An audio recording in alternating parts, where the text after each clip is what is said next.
अस्सलाम वालेकुम वरहमतुल्लाहि वबरकातुहू। पहला सिपारा अलिफ लाम मीम सूरह बकरा है और आयत नंबर 91 है। औज़ु बिल्लाहि मिनश शैतानिर रजीम बिस्मिल्लाहिर रहमानिर रहीम। व इज़ा क़ीला लहुम आमीनू, और जब इनको कहा जाता है कि ईमान लेकर आओ, बिमा अंज़लल्लाहु, जिस चीज़ पर अल्लाह, जो चीज़ अल्लाह ने नाजिल की है। कालू कहते हैं अनुमिनु बिमा उनज़िला अलैना, कालू कहते हैं नुमिनु बिमा उनज़िला अलैना, को हम तो ईमान लाएंगे उस पर जो हम पर नाजिल किया गया। वयकफुरूना बिमा वराअहू, और जो इसके अलावा जितनी भी चीज़ें हैं हम उन सब का इनकार करेंगे। वो लहक़ु मुसद्दिक़ु लिमा माअहुम, हालांकि कुरान की तस्दीक, कुरान उनकी तस्दीक करता है और ये कुरान की तस्दीक करते हैं। कुल फलिमा तक़्तुलूना अंबिया अल्लाहि मिन क़ब्लु, तो अल्लाह ताला कहते हैं कि नबी पूछ इनसे कि ये सिर्फ अपने ही मज़हब पर ईमान लाते हैं तो नबियों को क्यों कत्ल किया इससे पहले। इन कुंतुम मुमिनीन, अगर ये सच्चे थे। वलक़द जाअकुम मूसा बिलबय्यिनात, हालांकि मूसा अलैहिस्सलाम इनके पास वाज़ेह दलीलें लेकर आए। सुम्मा इत्तख़ज़्तुमुल इजला मिन बादिही, और तुम लोगों ने उसके बाद गाय के बछड़े की पूजा शुरू कर दी। व अंतुम ज़ालिमून, और तुम ज़ालिम हो। इस आयत में अल्लाह ताला फरमाते हैं कि जब इन यहूद को कहा जाता है कि ईमान लेकर आओ, तो ये ईमान नहीं लेकर आते। ये कहते हैं कि हम तो ईमान लाएंगे उस पर जो हमारी किताबें हैं, उसके अलावा तो हम दूसरी सारी चीज़ों का इनकार करते हैं। तो अल्लाह ताला कहते हैं कि नबी इनसे पूछ कि अगर ये खुद सिर्फ अपनी किताब पर ईमान लाते हैं तो फिर उन्होंने नबियों को कत्ल क्यों किया। और पीछे भी हम पढ़ कर आ चुके कि इन्होंने अपने बाज़ किताब पर ईमान रखा और बाज़ का इनकार किया। यानी कुछ अहकामात जो उनको अच्छे लगते थे तो उस पर तो अमल करते थे, लेकिन जो अहकामात उनके दिलों को नहीं भाते थे, उस पर वो राज़ी नहीं होते थे, तो उसको या छोड़ देते थे या चेंज कर देते थे। तारीफ़ करना इनकी शुरू से आदत रही है। अपने तौर पर दीन को बढ़ाना घटाना ये इनका शुरू से ही शिवा रहा है, तो ये तो इनका तरीक़ाकार रहा। अगर ये कहते हैं कि हम सिर्फ अपने किताब पर ईमान लाते हैं, तो फिर भला अपने नबियों को कत्ल क्यों किया। अगर तुम अपने दीन पर पाबंद थे तो हकीकत तो ये थी कि ये अपने दीन पर भी मुकम्मल तौर पर पाबंद नहीं थे, किसी भी तरीके से ये अपने दीन पर भी नहीं अमल कर रहे थे, तो फिर आप सल्लल्लाहु अलैहि वसल्लम के दीन का तो इनकार क्या ही कहना। आगे अल्लाह ताला फरमाते वलक़द जाअकुम मूसा बिलबय्यिनात, हालांकि मूसा अलैहिस्सलाम तुम लोगों के पास वाज़ेह दलीलें लेकर आए थे। मूसा अलैहिस्सलाम की कई दलीलें थी, 9 निशानियाँ अलग दी गई, और जो ख़ास निशानियाँ दी गई थी हज़रत मूसा अलैहिस्सलाम का जो ख़ास मोजज़ा था वो उनकी असा थी, लाठी थी, जिसको वो फेंकते थे तो उसमें से सांप बन जाता था, बड़ा अज़दा बन जाता था। वो अज़दा पूरे के पूरे लोगों को हड़प कर जाता था, महल को मुंह में रख लेता था, यानी इतना बड़ा अज़दा था। और फिर हज़रत ईसा अलैहिस्सलाम, मूसा अलैहिस्सलाम उस लाठी को पकड़ते थे, अज़दा को पकड़ते थे तो वो लाठी हो जाती थी। फिर उसी लाठी से अल्लाह ताला ने दरिया में से रास्ते भी बनवाए, इसी लाठी को पत्थर पर मारा तो उसमें से चश्मे भी निकल आए।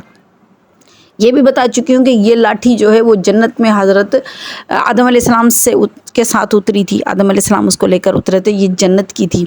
और ये असा नबियों के पास पे दर पे एक दूसरे के पीछे से, यानी वो आ रही थी, एक नबी दूसरे को दे रहा था, दूसरा नबी तीसरे को, इस तरह होती होती हज़रत मूसा अलैहिस्सलाम तक पहुँची, यहाँ तक कि वो मूसा अलैहिस्सलाम का मोजज़ा बनी।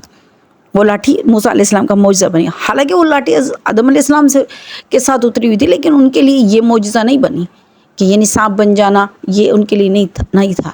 लेकिन ये मोजज़ा ख़ास हज़रत मूसा अलैहिस्सलाम का था। फिर मूसा अलैहिस्सलाम अल्लाह से कलाम करते थे, कलीमुल्लाह थे, तो ये भी इनका एक मोजज़ा था। फिर अल्लाह ताला ने मूसा अलैहिस्सलाम को इतनी ताकत दी थी कि आम बंदे को इतनी ताकत नहीं है कि वो अगर किप्ती, और एक मरतबा किप्ती कबीला था, बादशाही कबीला, फ़िरौन का कबीला, और बनी इसराइल का कबीला, एक बनी इसराइल और किप्ती का आपस में झगड़ा हो गया। तो मूसा अलैहिस्सलाम जा रहे थे, तो किप्ती लड़ रहा था बनी इसराइल से। बनी इसराइल ने ज़ोर से चीख कर कहा, मूसा मेरी मदद करो। तो मूसा अलैहिस्सलाम ने किप्ती को सिर्फ एक मुक्का मारा तो किप्ती वहीं के वहीं मर गया। यानी इतनी अल्लाह ताला ने उनको ताकत दी थी, और वो खुद परेशान हो गए कि ये क्या हो गया। अच्छा, उनका अंदाज़ा नहीं था कि मेरे पास इतनी ताकत है, अपनी ताकत का इतना मालूम नहीं था हज़रत मूसा अलैहिस्सलाम को। ये भी आता है कि क़यामत के दिन अर्श को पकड़ने वाले मूसा अलैहिस्सलाम होंगे। नबी करीम सल्लल्लाहु अलैहि वसल्लम ने फरमाया है कि क़यामत के दिन जब सब लोगों को उठाया जाएगा तो सबसे पहले मैं उठूँगा और जब मैं देखूँगा कि मूसा अलैहिस्सलाम आसमान के एक कोने को पकड़े हुए खड़े हैं। 3 तरफ से फरिश्तों ने पकड़ा होगा आसमान के कोने को, एक तरफ से मूसा अलैहिस्सलाम ने पकड़ा हुआ होगा। तो नबी करीम सल्लल्लाहु अलैहि वसल्लम ने फरमाया कि मुझे नहीं पता कि मूसा अलैहिस्सलाम बेहोश ही नहीं हुए थे या मूसा अलैहिस्सलाम मुझसे पहले होश में आ गए। यानी ये इनकी ताकत کا اندازہ لگائیں کہ اتنی طاقت تھی ان کی فرشتوں کے اس سے مقابلہ کرنے والی طاقت اللہ تعالیٰ نے ان کو طاقت دی ہوئی تھی. تو یہ طاقت بھی بے انتہا ان کے معجزات میں ہی شمار ہوتی ہے. 9 نشانے بھی دی گئی، وہ آگے چل کر میں انشاءاللہ آپ کو بتاؤں گی.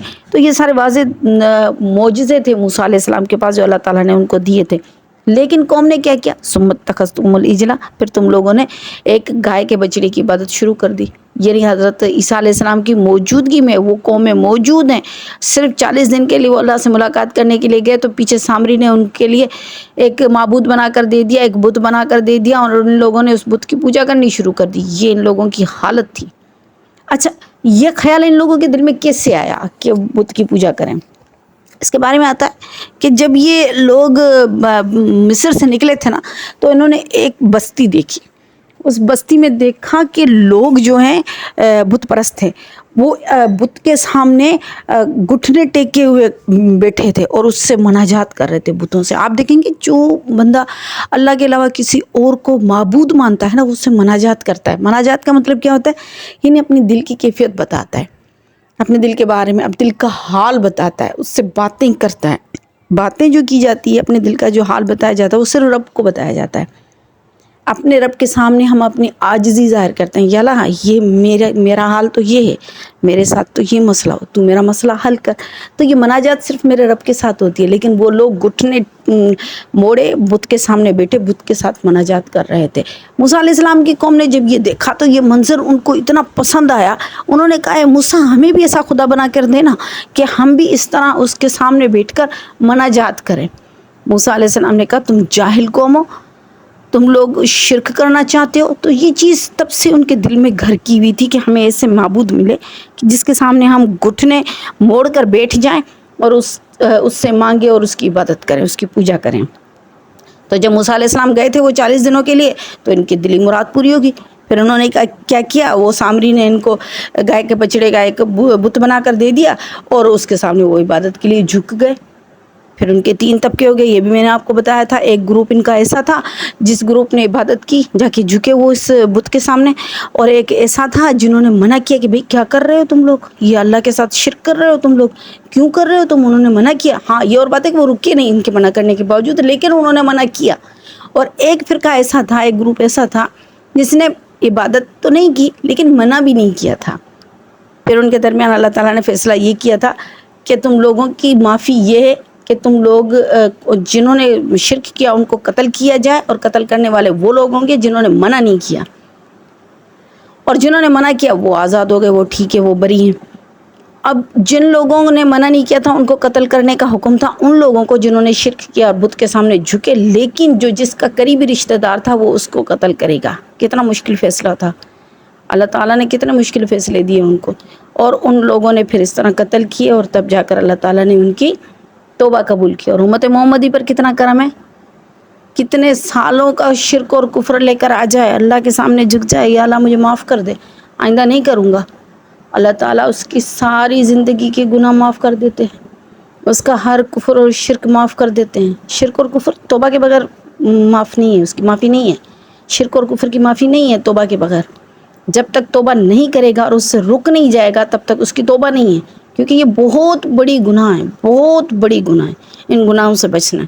یہ اللہ کے ساتھ کسی کو شریک کرنا یہ چھوٹا گناہ نہیں ہے، یہ بہت بڑا گناہ ہے. تو ان کے لیے توبہ شرط ہے، یعنی آئندہ نہیں کرے گا، اور پھر جو شرمندہ ہے اس پر کہ آئندہ نہیں کرے گا اور اس سے رک جائے اور اللہ سے مانگ لے تو اللہ تعالیٰ تو کیا نہیں معاف کر سکتا. وہ تو بادشاہوں کا بادشاہ ہے. اللہ صلی اللہ بِأَحْكَمِ الْحَاكِمِينَ، کیا اللہ حاکموں کا حاکم نہیں ہے؟ میرا رب تو پتہ نہیں کیا کیا معاف کر دیتا ہے.